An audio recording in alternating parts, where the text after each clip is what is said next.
Nossos estudos, nós vamos conversar com o Eduardo Lula sobre esse assunto, ele que é consultor legislativo. Eduardo, bom dia. Bom dia. Bom, final das contas, pelo que a gente está vendo nos tribunais regionais, né, dos estados, é o eleitor, final das contas, que vai decidir quem é ficha limpa e quem é ficha suja, enfim. Vai ser o voto que vai, mais uma vez, depurar esse processo aí, Eduardo? Na verdade, o que acontece é que a gente não precisa só de leis para depurar o ambiente político. As leis, elas são o primeiro passo. O mais importante é o voto do eleitor. Mais do que ter a ficha limpa, é preciso ter o voto limpo. É o cidadão que precisa ir votar conforme sua consciência e conforme as melhores propostas que ele acha para a sociedade. Esse movimento de mudança da forma de se fazer política ainda é muito recente no país. As leis que tentaram melhorar o processo eleitoral são muito novas. A gente tem a lei da eleição de 97, são só 15 anos. A lei da ficha limpa, ela é a primeira vez aplicada na eleição. Compra de voto, ela só passou a ser coibida em 2000, são só 12 anos. Então, é um movimento ainda muito recente. É algo que a sociedade ainda precisa maturar. A gente não precisa só das leis. As leis vão passar a funcionar melhor à medida que a sociedade também dá resposta a elas, elegendo pessoas que também sejam ficha limpa. Eduardo, agora nos parece que as leis que são de iniciativa popular parecem não ser bem recebidas pelas instituições que devem colocar essas leis em prática. É isso que acontece no Brasil? A gente ainda precisa de uma cultura de reciprocidade, né, entre essas instituições, o Estado brasileiro e entendendo melhor essa participação popular? Cristiane, precisa, sem dúvida. Agora, às vezes, a gente quer um resultado muito imediato para as coisas. Se a gente for pensar, o próprio Tribunal Regional Eleitoral do Maranhão, veja só, em 53 aconteceu um fato curioso. Faleceu o senador Clonome Cardoso, no Maranhão, e havia uma disputa entre dois candidatos para disputar essa vaga dele. O TRE, então, nomeou, antes de terminar a eleição, o candidato do governo do Estado. Então, vejam vocês que 50 anos atrás, o tribunal era totalmente ligado, era quase um apêndice do Poder Executivo. Pouco tempo depois, isso muda assim, de forma abrupta, em que o tribunal passa a ter total independência do Poder Executivo. Isso não é algo que aconteça de uma hora para outra. É preciso ter maturação. Eu posso citar, por exemplo, para não citar um exemplo do Brasil, citar um exemplo dos Estados Unidos. Sob uma mesma Constituição, se disse que a escravidão era legítima, depois se disse que a escravidão não era mais possível, mas a doutrina dos separados mais iguais, negros e brancos com banheiros diferentes, ônibus diferentes, escolas diferentes, não era possível, diferentes. Que era permitido, e hoje se diz que isso não é prática de racismo. Mas o que mudou não foi bem a legislação, lá é só uma Constituição. O que mudou foi a forma da sociedade encarar esses fatos, né? A gente também, às vezes, tem que ter um pouco de paciência com isso no Brasil. A gente tem um Código Eleitoral de 65, um Código Eleitoral que não funcionava, era um Código Eleitoral para a ditadura. Então, a partir de agora, a gente tem, no final da década de 90, uma legislação que vai tentar regulamentar as eleições. É paulatina mesmo a mudança. De 2000 a 2012, foram mais de 600 políticos caçados por compra de voto, por abuso de poder. Por que isso? Porque só a partir de então se tinha uma lei que permitia isso. De 1500 a 2000, a gente não chegou a esse número. Então, em 12 anos, a gente teve mais gente caçada do que em 500 anos de história do país. Então não é de se estranhar, desculpa, Adalberto, que ainda não se tenha tido maturidade política para se votar aí reforma política, finalizar esse processo da reforma política? Provavelmente esse processo de reforma política só vai vir da população. Eu não acredito que a gente tenha um processo de reforma política vindo do próprio parlamento. Ele já se mostrou incapaz de conseguir chegar a um consenso para estabelecer essa reforma. Essa reforma, mais uma vez, vai ter que vir de fora para dentro. Você falava sobre, às vezes a gente tem pressa demais, né? Mas falava também sobre que a lei, com o tempo, a situação natural, absolutamente natural, nesse processo, é que a lei funcione de forma melhor, né? Você usou esse termo. O que seria, você como estudioso da matéria, com o livro publicado, o que seria hoje, quais seriam os dois principais pontos para que essa lei, por exemplo, da ficha limpa, funcionasse melhor nas próximas eleições? É importante, a gente ainda vai ter nessa eleição um funcionamento melhor da lei a partir da solução de alguns temas. Não só o Tribunal Regional Eleitoral do Maranhão, mas também outros TREs, principalmente de Pernambuco. O TRE do Maranhão considerou que a lei não se aplicava a fatos que ocorreram no passado. Eram fatos que ocorreram a partir do surgimento da lei. Isso ia implicar a não aplicação da lei para um sem número de casos.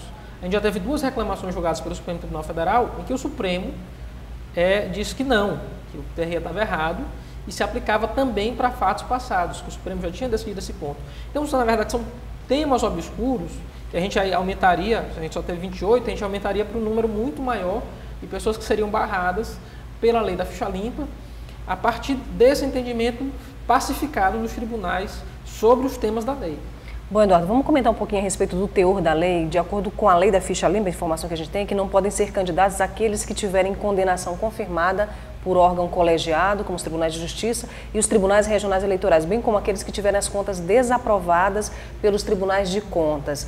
O TCE aí entregou ao TRE uma lista, né, de pelo menos 2.000 nomes de gestores e de possíveis candidatos aí com os nomes rejeitados no Tribunal de Contas do Estado. Né? Isso, esse teve um impacto grande nesse ponto.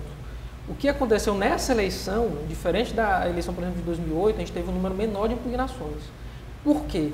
Porque as pessoas que se viam numa situação de complicação, de já estar imposta a lei da ficha limpa para elas, não se lançaram candidatos. Não se lançaram candidatos. A gente tem uma nova geração, a gente tem uma geração de, às vezes, parentes dessas pessoas, ou esposa, ou filho, ou tio, ou primo, ou mesmo um aliado político, que se lançam candidatos, mas eles próprios deixaram de se lançar. Então, esse é o primeiro ponto. Assim, a lei já funcionou barrando nesse primeiro momento. Agora, mesmo a lei, ela é controversa, porque ela exige desaprovação, mas não é qualquer desaprovação. É desaprovação por irregularidade insanável, configura ato doloso de improbidade. Então, quando a gente passa a analisar cada um desses pontos, a gente abre um espaço enorme para que a pessoa possa se defender eventualmente, ter a candidatura deferida, mesmo tendo as contas rejeitadas. No caso desses 27,45% dos candidatos denunciados que foram barrados, eles podem recorrer ao TSE. Mas se o TSE não julgar os recursos a tempo, como é que fica a situação? Então, a pessoa ela concorre por conta e risco dela. Ela só vai ter os votos considerados no dia da eleição se ela tiver, até o dia da eleição, o registro deferido. O TRE indeferiu o registro, então ela recorre ao TSE, o TSE não julga o registro dela, ela vai aparecer no dia da votação com votação zerada, mas o nome dela vai estar na urna, porque ela está concorrendo. Se depois da eleição ela conseguir reverter a decisão do TRE e o TSE deferir sua candidatura, ela, por exemplo, se teve votos suficientes para se eleger, ela está eleita. Se não, os votos são simplesmente desconsiderados. Caso contrário, os votos são simplesmente desconsiderados.